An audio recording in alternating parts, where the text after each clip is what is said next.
Hi, I'm Mr. Miyagi, and this is Mr. Miyagi's workshop. Well, guess what we've got in here now? A friend of mine dropped off his kid's bike that he just bought for $400. Yeah, it's a fine piece of machinery here. It's 1977 650 Kawasaki. But it has a few problems that we got to take care of. We got to make it road safe. It's a little in a rough shape, but I think we can save it. So we'll break it down for you. Okay, you can see that there's some really fine welding going on here. What they did is they made a swing arm frame a rigid frame. I'm not sure. This is one of the things I kind of like too. Right back here, using a wrench for a license plate mount. Tires, big huge crack along the area there.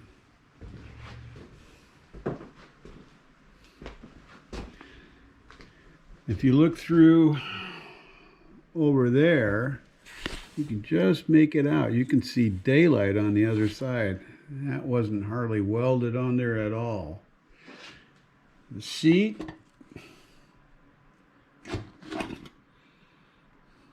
yeah, there's a lot of stuff here going on that we're going to have to end up. We're going to maintain it as a rigid frame, but we're going to redo this whole area here. So this is going to be an ongoing project. We have a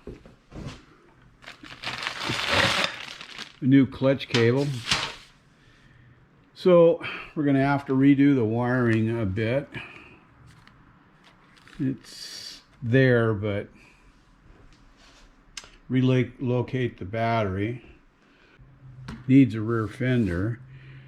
You definitely don't want to get wet there. So we'll be filming the whole process as we change this bike into something a little better, and we'll see what we can do. So stay tuned.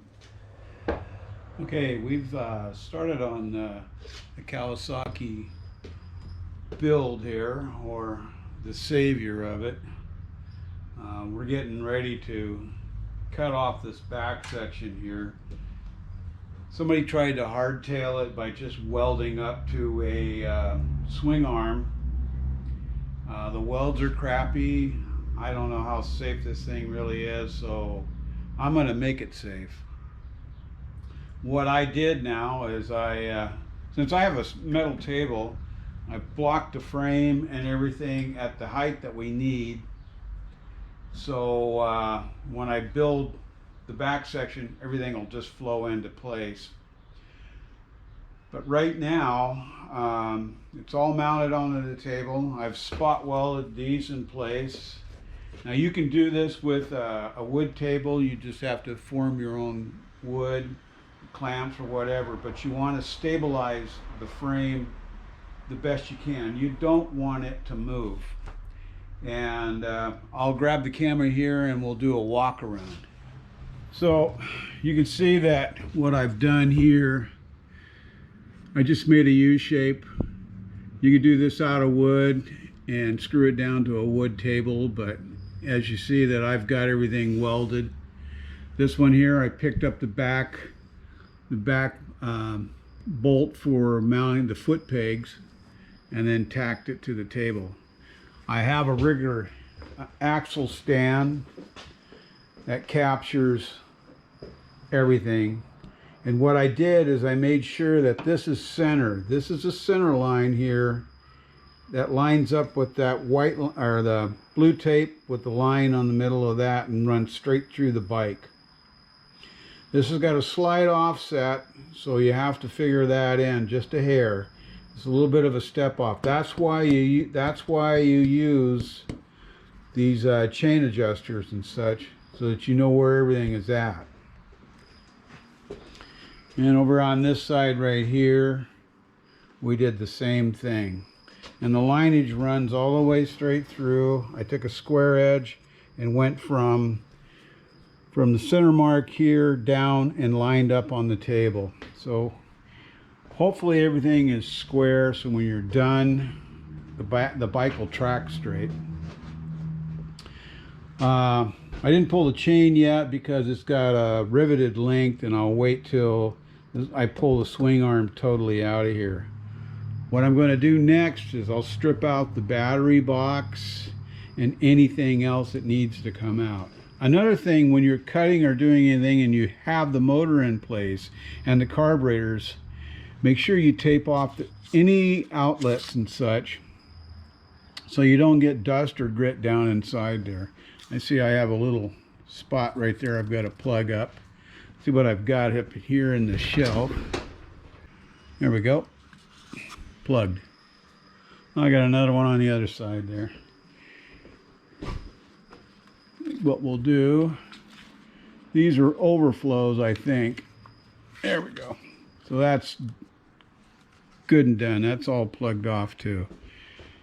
License plate and tail light's been removed. When I get to the stage of tacking the frame together, we'll do another video on that. But right now I'm going to spend the time, like I said, removing the battery and anything else that's going to be in the way for removing this back section. You can see that they tried to weld on stuff. It's not welded here, it's just tacked here. Not a very good job. They didn't think about what they were doing. They just kind of sat out there and did it. One thing else that you wanted to keep in mind, like this is a brake where the brake actually comes through. You want to make sure that this is, if you're going to relocate, put a new frame on there, you want to make sure if you cut this off that when you put everything back together again, it's in the same position. So I've taken a measurement off the table and I've taken a measurement to the center of that bolt there. So hopefully I'll get it back into place. The exhaust has been removed because I want clearance underneath. We'll even go over that a little bit. I've loosened up the front end a little bit. We're gonna probably, I've taken the forks here and loosened all this up. We'll probably pull the forks and double check for fluid and maybe install new fluid into it. We'll see. I almost bet that it needs a fluid change. So that's where we're at. It's just a little short shot here, and we'll move on to the big part. When I get the frame cut off, you'll see what I'm talking about. Oh yeah, and these are the new axle plates that I'm going to be installing. I just picked these up. I don't remember what company, but these are all set up, either left and right, or rights and left, depending on how you do it.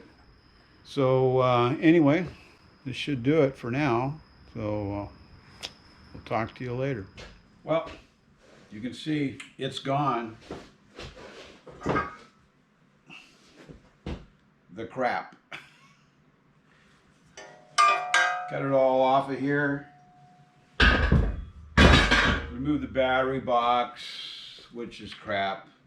I've got to sort through the wiring and stuff, but right now I'm going to focus on getting the axle plates ready to be kind of set up and marked, and then we'll start doing the tubing on here. So hopefully everything will work out today, that we can get this done to a certain stage. I cut back down around this area for where the brake lever goes in. I'm going to remove these old center stand mounts yet, and anything else that's kind of not needed. This is a mount for the master cylinder, the rear master cylinder, so that'll stay in place. And basically we'll see what's going on. I've got some axle plates down here with the outer rubs that I need to weld into place. basically I'll tack weld those in with my TIG welder, and we'll get that all kind of straightened around. They're all marked and set in place right at the moment, and then we'll get back to that point and I'll get them on and get them lined up and show you where we're going to go from there.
Well, we got this far today. We got the back tail section built and put on there. I still have to figure out how I'm going to mount the seat and fender, but there's a seat that we're going to run. So still have a bit of work to go, but it's looking pretty good, I'm thinking, and it's a hell of a lot more solid. That's the point. And the welds don't look too bad either. See you guys later. Okay, this is a mock-up of what we're thinking about doing here. We're probably going to go with a little bit longer flat fender, but we kind of like the looks of it. And with the seat, it'll look pretty sweet, I think. But we're going to have to order some more parts. Got the hardtail on the old Kawasaki.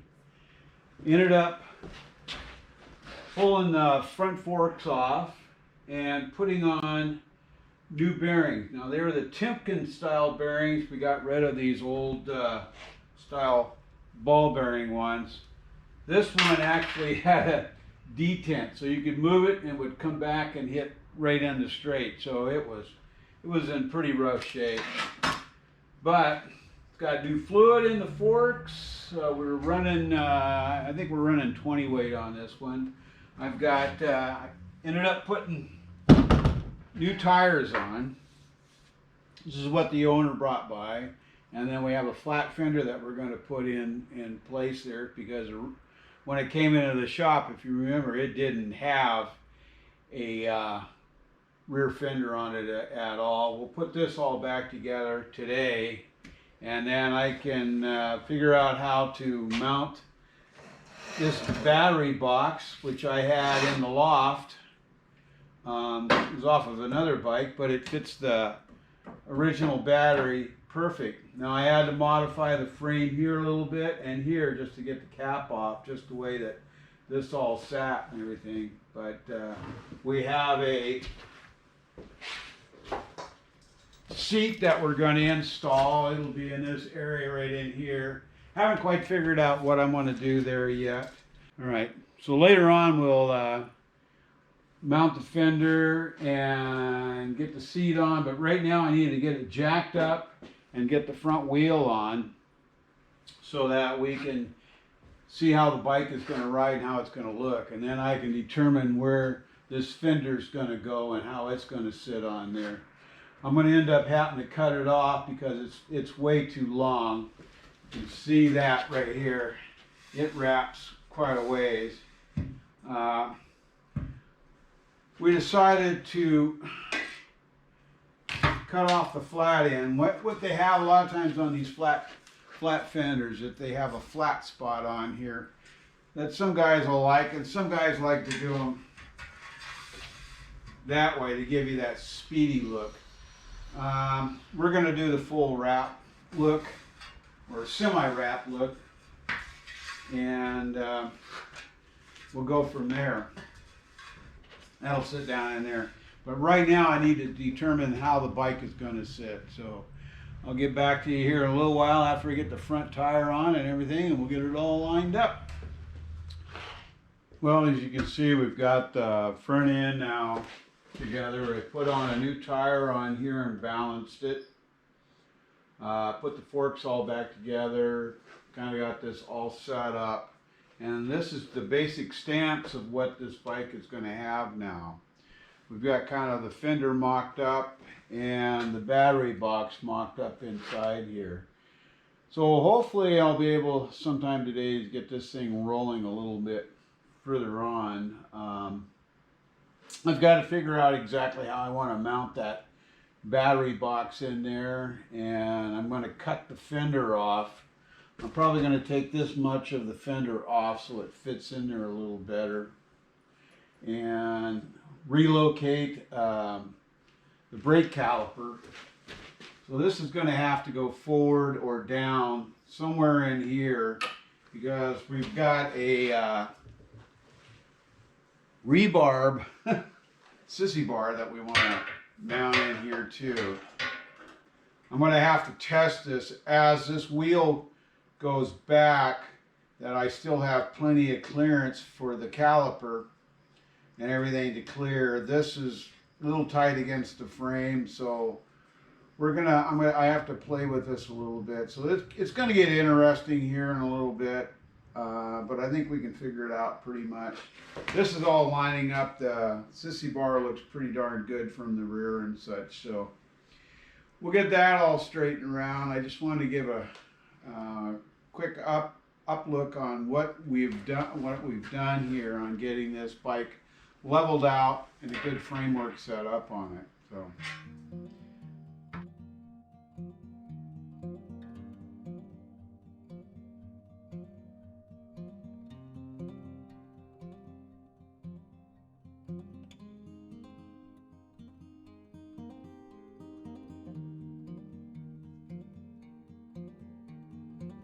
So what I got done today is I got the fender mounted, made a mount for the middle of the fender, got the fender cut down, got the sissy bar mounts made for the frame, still have to make the one going across for the fender, put in the stabilizing bar for the rear brake, set that up, made sure that that's going to work at the right distance and everything, and kind of mocked up this seat that I had.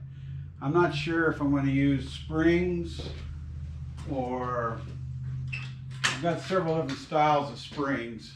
I have basically this style, the shorties, the longs. I could go with the coilovers. These actually work fairly well. Mount those on there. Or just go with an air ride in the center.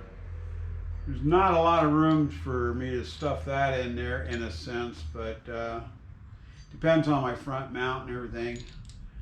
Or I could just mount the seat rigid, which, yeah. Or I've thought about doing the leaf spring style that's set in here, and it's just a single leaf spring that runs out on there, and you spring off of that. We'll see how this all goes. I'm not sure yet right at this stage. I'm also thinking about mounting the tail light back here, taking this plate and bending the license plate so it sticks out, but actually mounting it on the back of the sissy bar. But we'll see how all that goes together. We still got lots of time on this project, so. Anyway, that's today's update on what I got accomplished. I put the tank on. I did get the frame. I was hoping I got the frame low enough for the tank to fit in there. It looks just fine. So anyway, talk to you later. So you can see that we've got the sissy bar on. We've got the back plate mount back here on. Can't see that. But what I worked on today is I did a monoshock seat setup. That was the only way that I could make everything work on this. Since we just used the distance of the swing arm, the original swing arm, to set this up, it was a little tight. A lot of times what I do is I stretch these out, but on this bike we were keeping the same wheel dimensions, distance between the axles, and it's without affecting any of the handleability of this bike. So Anyway, I'm real happy with the way it turned out. We did a full side mount here. This is side to side mount here. It's huge. Um, but it's good and stable. It's not going anywhere with the single shock on it. And this is an adjustment shock. And what we're using here is a mountain bike shock. So they're easy to obtain. We're using a shorter one than I really originally was going for, but it was the only one that would fit in here and still work out in the area. So anyway, let me give you a close-up of that. So you can see how we did the monoshock on this, hopefully. And it's located, I welded it onto the back bracket for the mid part of the fender, and then went here on the front and we did a full length. This helps stabilize it from tilting and such. And we may end up adding underneath the seat here, you can see that there's just a single bar. I may come out here on each side of this and put a little bit more, so it tends to stabilize the seat even more so, because you're only going off the screws. And then what we got here is our back mount, and that's how I did that. I attached it to the sissy bar, and then that mounts our license plate bracket, goes right on there. So that's pretty cool. Now I still have to somehow get a electrical box. Down in here is the battery box system that we did. And what I did there is I welded this piece here to the frame right inside here. I don't know if you can make that out or not. There's a cross member.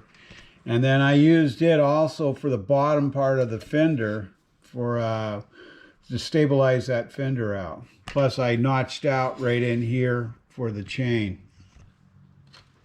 The sissy bar, you know, is a rebarb sissy bar that I had built for another bike, and then the customer didn't want it.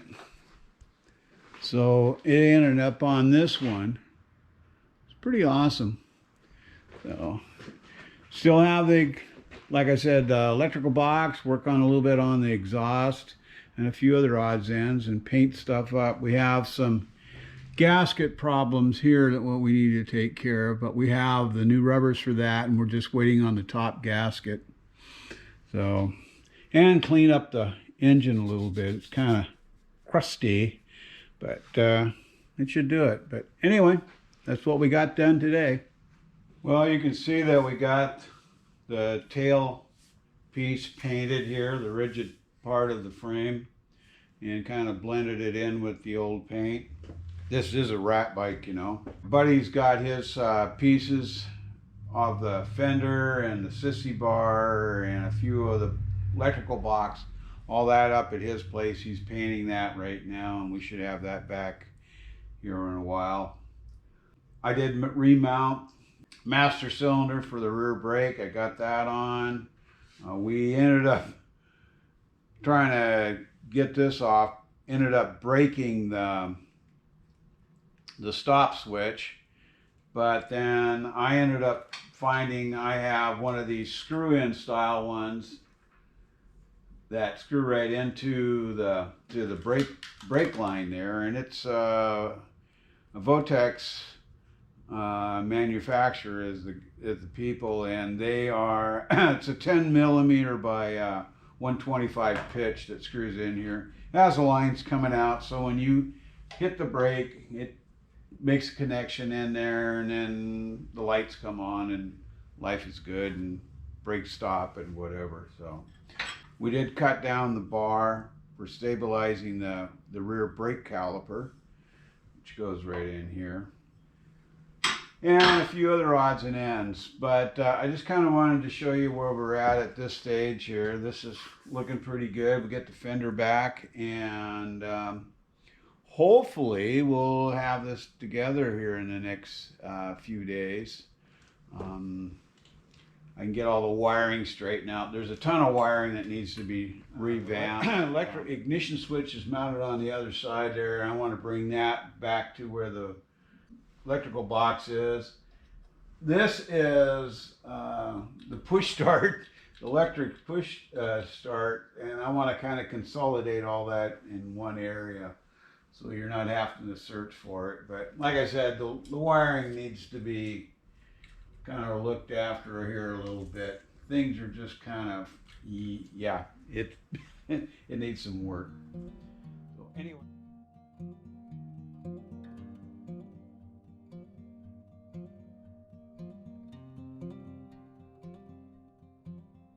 Well, yesterday was a pretty good day. I got most of the wiring done. I built this nice little box, switched over to the bladed fuses, got everything going here.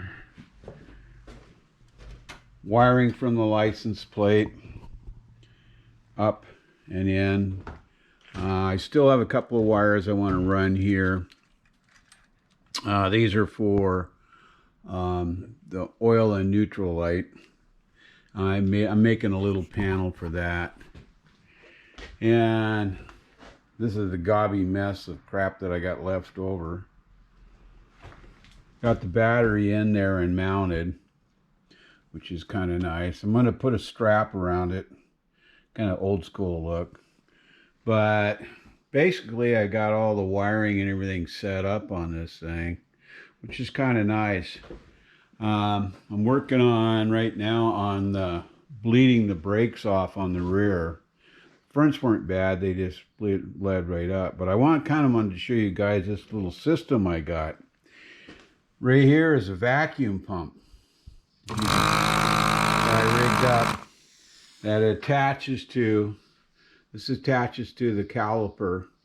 So when you turn that on, you can open up this your bleed screw, and it'll suck it out and pull it through the system out of the bowl there. And you know, basically all this was made out of, I made this out of, we had one of those vacuum packed meat and vegetables and stuff. Well, the sealing piece went out, but the pump was still good, so I just wired up a switch, on and off switch for it to help me bleed out the systems.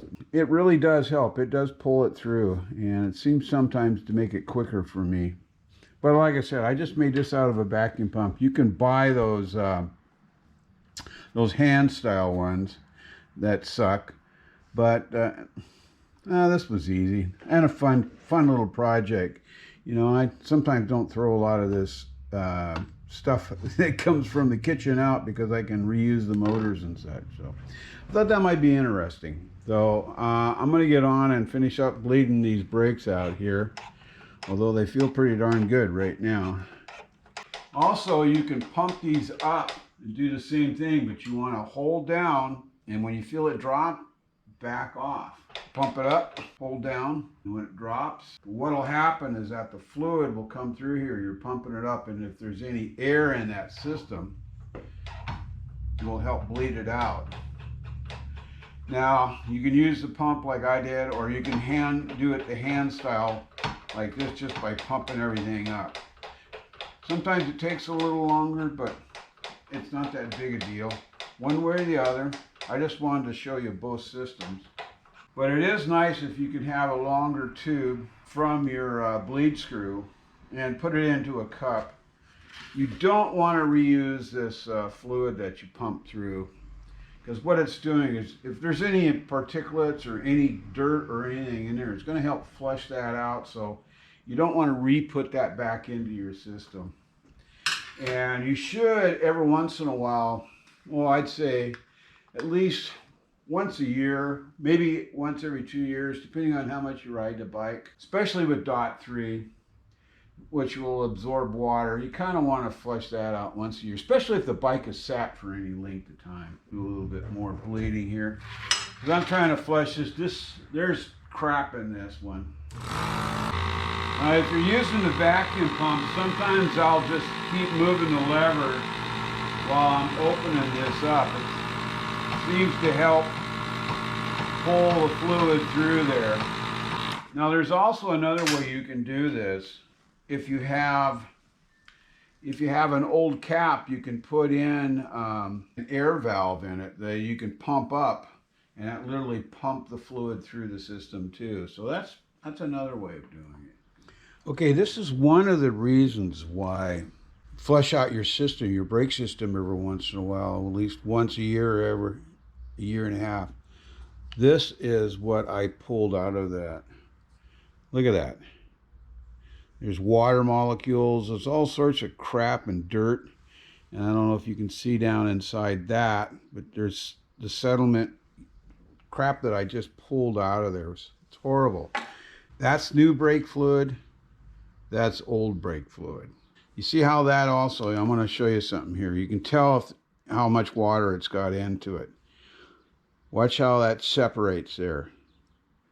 There's a lot of water in there. You can actually see the water molecules or water right down in here on this edge, just floating on top of it. So flush your system out.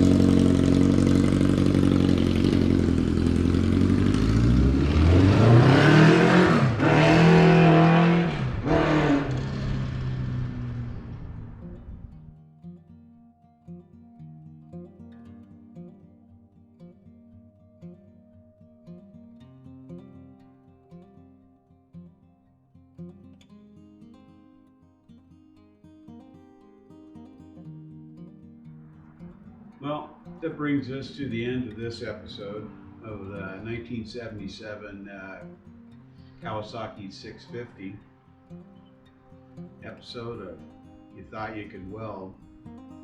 It's a great start. It's still a rat bike, and it's still going to be a fun bike. I took it out for a ride. Runs great, sounds good, but it's in much better shape than what we started out with.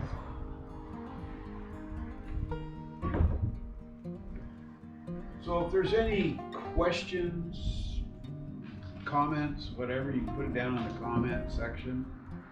I hope you enjoyed this episode on this. I didn't go too complex into the wiring because each bike has its own way of handling it, depending on whether you're using the basic stock parts or you're doing upgrades with electronic ignition and different stators, however you're going to do it.